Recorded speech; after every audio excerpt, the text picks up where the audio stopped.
plainte est montée jusqu'à lui.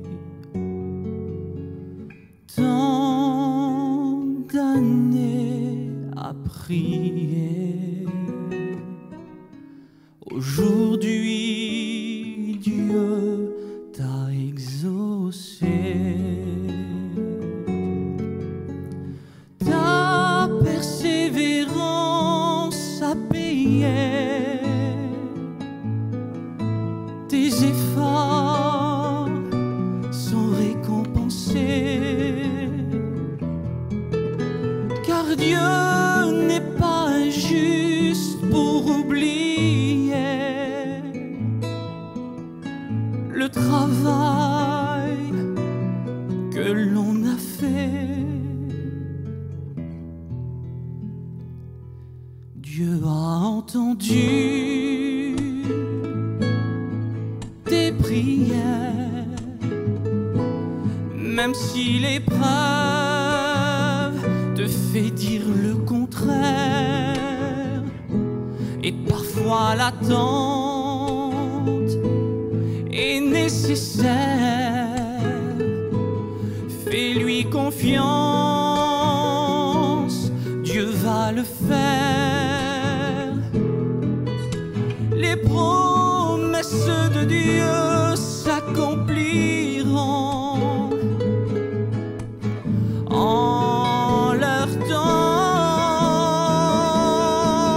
car Dieu est plein de compassion. Sois fidèle et tiens bon. Dieu a entendu tes prières.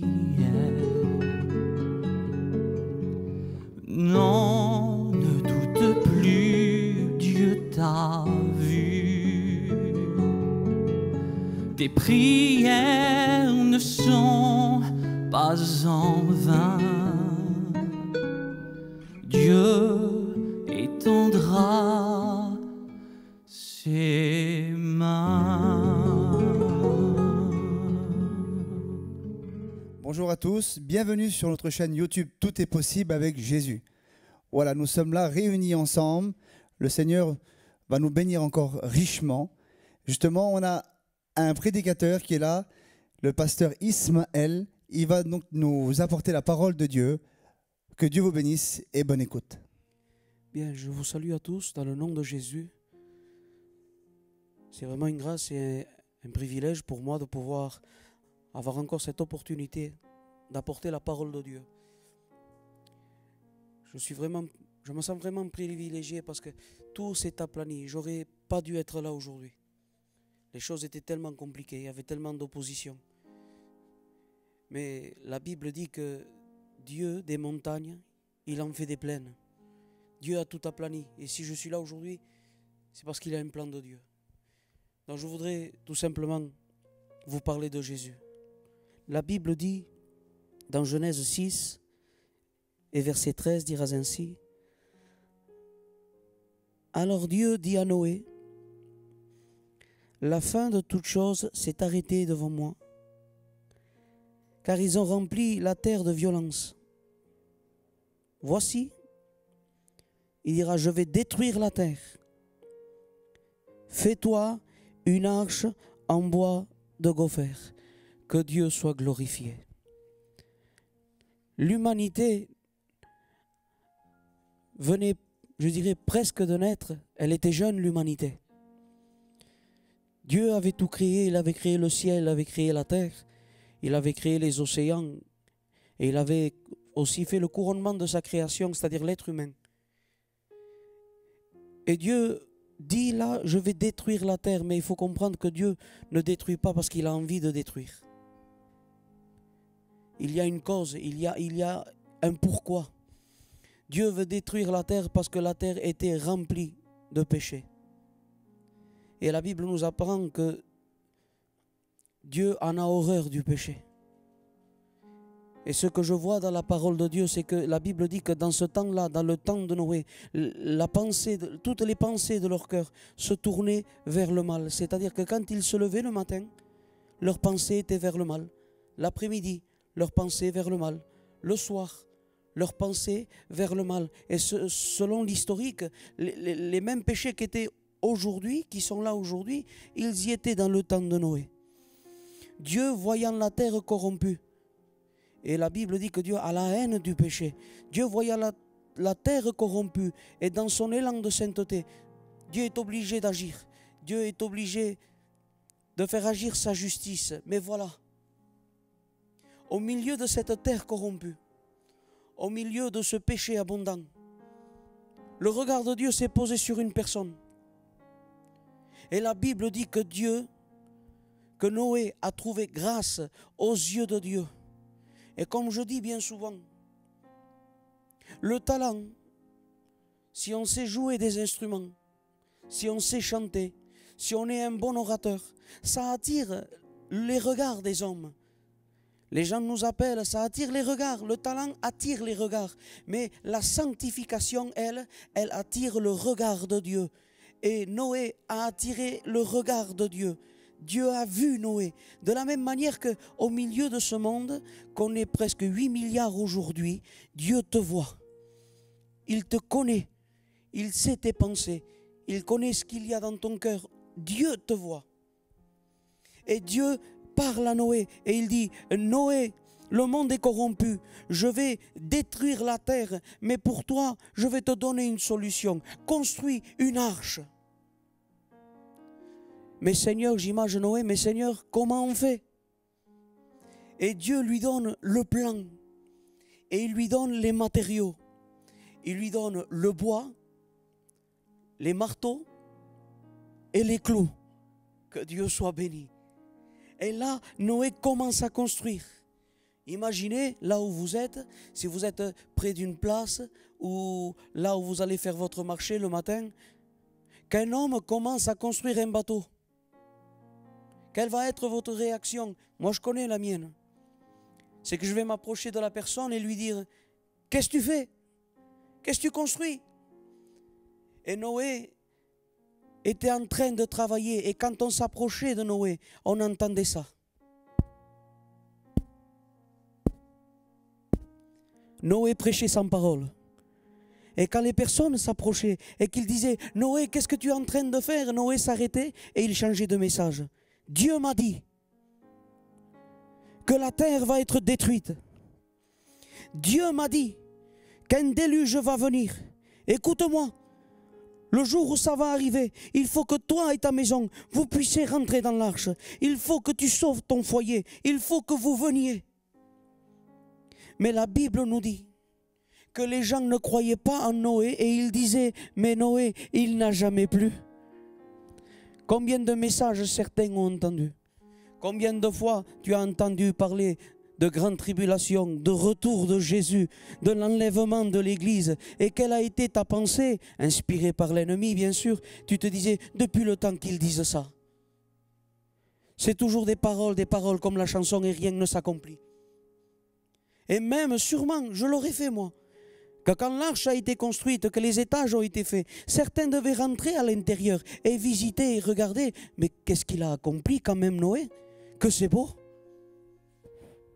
Mais quand je regarde la Bible, il visitait et il repartait. Et il y a des gens comme ça. Ils regardent l'évangile, ils écoutent des prédications, ils écoutent des cantiques, ils écoutent des beaux témoignages. Certains peut-être, tu es déjà venu aux réunions et tu es comme cette personne qui a visité l'arche et qui est reparti. Mais voilà, Noé continuait son œuvre parce que l'œuvre de Dieu avance et le temps de Dieu avance. Le temps de Dieu est en train d'arriver. Et ce qui s'est passé, c'est que après 120 ans que Dieu avait donné, Dieu parle à Noé. Et lui dit, Noé, rentre dans l'arche maintenant. Et on dirait que je vois Noé, je voudrais imaginer, mais Seigneur, personne n'est venu. Pendant 120 ans, Noé est appelé, dans l'épître de Pierre, il est appelé le prédicateur de la justice. Pendant 120 ans, j'ai parlé du déluge. Pendant 120 ans, j'ai dit aux gens de venir. Personne n'est venu. Et Dieu lui dit simplement, Noé, ils ont entendu, ils n'ont pas cru, rentre. Et Noé est rentré chez lui, est rentré dans l'arche, avec sa femme, ses fils et ses belles-filles. On pourrait dire quel mauvais évangéliste ce Noé. Il a sauvé que cette personne en 120 ans de prédication. Oui, mais il a sauvé sa maison. Parce que je dis quelque chose entre parenthèses. Je le dis parce que c'est aussi mon désir. On veut être des missionnaires, partir en Inde, partir en Afrique, partir au pays de l'Est. On veut partir loin, évangéliser. Mais à quoi ça sert de partir loin si on n'est pas capable d'évangéliser notre frère, notre sœur, nos parents, nos voisins? Avant d'être missionnaires dans d'autres pays, soyons déjà des missionnaires chez nous. Soyons déjà des missionnaires dans nos rues, dans nos quartiers, dans notre ville. Et on ira de plus en plus loin si Dieu le permet. Et Noé a prêché et il a pu sauver ce qui importait, sa maison. Et la Bible dit, Dieu, ça c'est important, Dieu a fermé la porte de l'arche. Ce n'est pas Noé qui l'a fermée. Parce que les hommes n'ont pas la capacité et n'ont pas la puissance de fermer le salut. Certains prennent cette autorité de vouloir fermer le salut à certaines personnes. Noé n'a pas eu l'autorité de fermer la porte de l'arche. De la même manière, nous, on n'a pas l'autorité de fermer le salut aux gens. Dieu a fermé la porte de l'arche. Et la Bible dit que la pluie a commencé à venir. T'imagines la personne qui a commencé à sentir la première goutte sur sa tête? Il a commencé à entendre la pluie venir. Qu'est-ce qu'elle a été son sentiment? La première chose qu'il a pensé, ça a été Noé. Ça a été le message de Noé. Les coups de marteau sur le bois que Noé faisait. Et qu'est-ce qu'ils ont dû faire? Courir en panique, rentrer chez eux, prendre leurs enfants, leurs femmes par la main et dire, il faut aller vers l'arche, Noé avait raison. Mais le problème, c'est que c'était trop tard. Quand ils sont arrivés devant la porte de l'arche, Dieu avait fermé la porte. Et j'ai posé la question à Dieu. Je ne suis pas un théologien. J'ai la grâce de savoir lire et écrire, mais je ne suis pas un théologien. Et j'ai dit, mais Seigneur, pourquoi tu as laissé à Noé le soin de tout construire, mais tu ne lui as pas laissé le soin de fermer la porte? Et Dieu disait dans mon cœur, parce que Ismaël, si Noé aurait fermé lui la porte, quand il aurait entendu les gens crier, les gens frapper, il aurait ouvert la porte. Et le salut, les hommes ne peuvent pas le donner.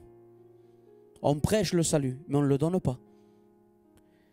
Alors j'ai fermé la porte, Ismaël, parce que ce que moi je ferme, personne ne peut l'ouvrir. Et de la même manière que ce que j'ouvre, personne ne peut le fermer. J'ai fermé la porte de l'arche. Et t'imagines les personnes qui étaient là, je m'excuse, c'est ma façon de prêcher, hein, et ils étaient en train de frapper. Noé, ouvre-nous! Noé, s'il te plaît, s'il faut, Noé, ne prends pas à nous, mais prends les enfants. Mais Noé, à l'intérieur, devait dire, je ne peux pas. Je voudrais t'ouvrir la porte. Je voudrais que tu rentres. Mais le problème, c'est que c'est Dieu qui a fermé la porte. Et ce que Dieu ferme, personne ne peut l'ouvrir. Alléluia. Gloire à Jésus. La pluie est venue.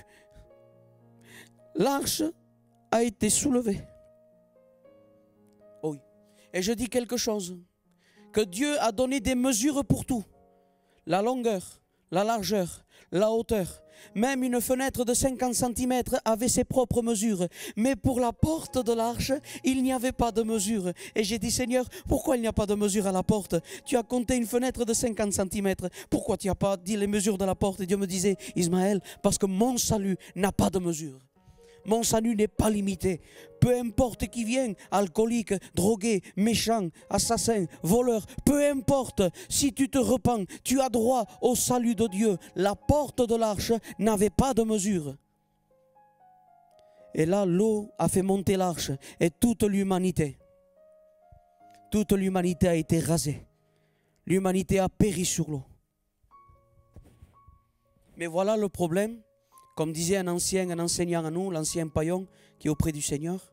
Il disait, l'humanité a été noyée, mais le péché a su nager.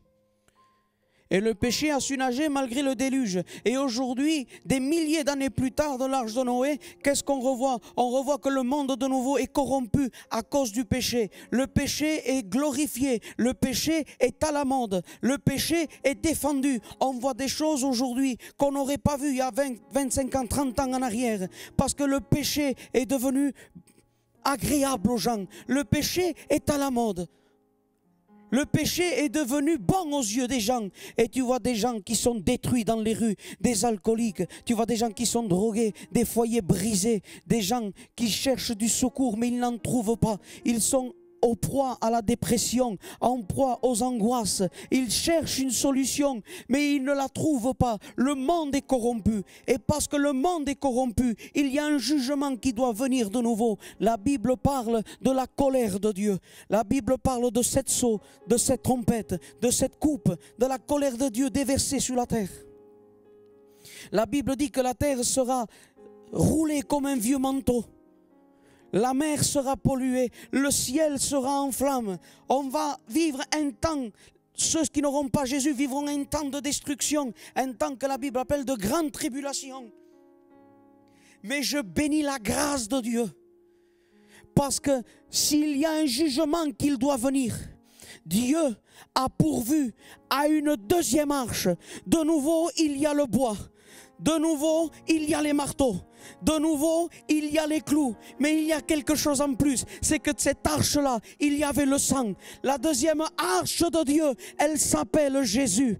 Elle n'est pas au mont Ararat, mais on la retrouve sur le mont Golgotha. La première arche, quand on l'a frappée, quand Noé mettait les coups de marteau, elle n'avait pas mal, elle ressentait rien. C'était du bois. Mais la deuxième arche de Dieu, quand on l'a frappée, elle souffrait. Quand on lui mettait des coups, son sang coulait. Et la Bible dit que Jésus, le Fils de Dieu, le Sauveur, la Bible dit que toute chair était qu'une seule plaie. L'arche de Dieu, c'était Jésus mourant sur le bois de la croix. Et il est mort les bras ouverts, parce que Jésus est aussi la porte ouverte à celui qui veut le salut. Et je termine avec ça. Mais alors comment on fait pour rentrer? Noé, tu avais un bateau, tu savais où aller, tu savais où rentrer. Mais avec Jésus, comment on fait? La porte qui te fait rentrer, elle s'appelle la repentance. La Bible dit, repentez-vous et convertissez-vous et vos péchés seront pardonnés. Donc ce que je te dis dans cet après-midi ou dans cette soirée, peu importe à l'heure que tu m'écoutes, c'est que si le monde t'a détruit, si le péché t'a détruit, si le péché est en train de t'attirer en enfer, même que tu es gentil, comme disait un ancien, si même tu es gentil, sans Jésus, tu vas gentiment en enfer. Tu as besoin que Jésus vienne dans ta vie. Et je t'annonce une parole. Toi qui as des mauvaises pensées, toi qui regardes la vidéo et qui te dis, si Dieu ne me parle pas maintenant, je vais faire quelque chose de grave. Je te dis quelque chose, la solution n'est pas dans la mort. La solution, elle est dans la vie. Jésus est capable, et je le dis maintenant, et je brise au nom de Jésus tout esprit qui veut te pousser au suicide. Je t'annonce la délivrance sur ta vie maintenant. La solution n'est pas dans la mort. La solution est dans la vie. Elle est en Jésus. Alors repens-toi et convertis-toi et tes péchés seront pardonnés. Donc là où tu es, avec ton portable dans la voiture, peut-être même que tu es dans le milieu carcéral, parce que je travaille aussi, je vais prêcher à la prison avec les frères. Écoute-moi bien. Il y a 20 jours, un homme qui était comme toi, qu'il était en prison, il a accepté Jésus. Et on l'a baptisé dans la cuisine de la prison. Il devait partir, il devait être transféré. Il voulait se baptiser avant de partir parce qu'on a attendu 2 ans avant de le baptiser. Et il n'avait pas de baptistère, on ne pouvait pas, il n'y avait rien. Donc ce qu'on a fait, c'est qu'on est allé dans la cuisine de la prison, on a pris de l'eau et on l'a baptisé dans la prison. Et aujourd'hui, il est né de nouveau, c'est un enfant de Dieu. Donc je te dis quelque chose, là où tu es, peu importe, ferme tes yeux. Ferme tes yeux. Tu vas penser maintenant à l'état de ta vie sans Dieu. Et je te dis quelque chose au nom de Jésus. Si tu acceptes Jésus maintenant, ta vie va être changée. Tes péchés seront pardonnés. C'est ça le bonheur. La Bible dit heureux l'homme. Pas qu'il y a des millions, tant mieux. Pas qu'il y a beaucoup de biens, tant mieux. La Bible dit heureux l'homme à qui les péchés sont pardonnés. Je vais prier pour toi au nom de Jésus. Seigneur, ainsi j'ai parlé en ton nom. Tu le sais, Seigneur, que j'ai voulu vraiment te laisser faire à toi. Je te place ces personnes qui écoutent, qui écouteront, te demandant, Seigneur, d'agir puissamment dans leur vie. Seigneur, c'est dans le nom de Jésus qu'ils puissent avoir cette conviction du Saint-Esprit. Seigneur, que les cœurs soient bouleversés dans ces temps où nous vivons, des temps d'incrédulité, des temps compliqués. Mais la parole de Dieu est puissante. La parole de Dieu, elle est ce marteau qui brise le roc. Seigneur, merci de ta grâce. Merci de l'honneur que tu me fais d'être un instrument entre tes mains. Guéris ceux qui écoutent maintenant. Je chasse les angoisses au nom de Jésus. Je brise toute dépression au nom de Jésus. Seigneur, que la délivrance soit opérée. Parce que tu es Jésus. Et qu'en ton nom, Seigneur, nous ferons des exploits. Que Dieu soit béni. Amen.